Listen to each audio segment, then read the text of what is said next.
naše bestová KRT tým. Takže vyrůstají nám nový slečny. Já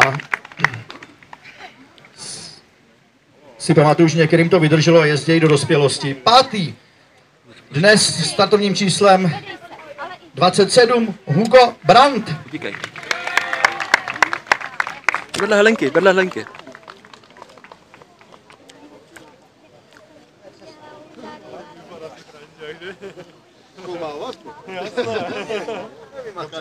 Teď jsem se musel poradit.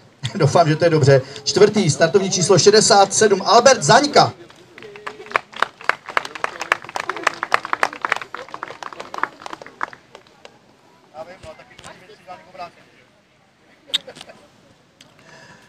Třetí místo a první medailová pozice. Startovní číslo 30, Karel Bresinger mladší, Enduro tým Jablonec nad Nisou.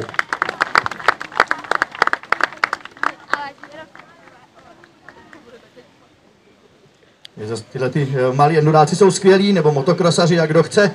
Druhý, startovní číslo 39, Ondra Baudyš, Autoklub Krakono Šilemnice.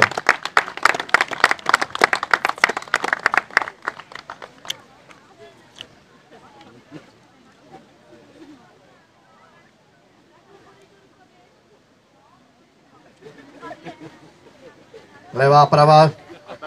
No to je v celku jedno. A máme tady vítěze. A to je startovní číslo 19, Alex Voňavka, RT 7 Racing. Snad to říkám dobře. Alexi, rukce ne.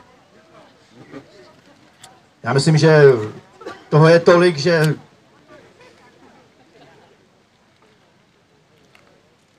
se občas chybka vloudí.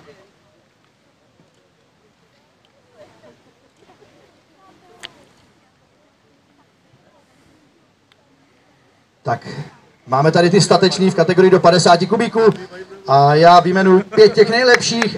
Alex Voňavka, Ondra Baudyš, Karel Bresinger mladší, Albert Zaňka a Hugo Brandt.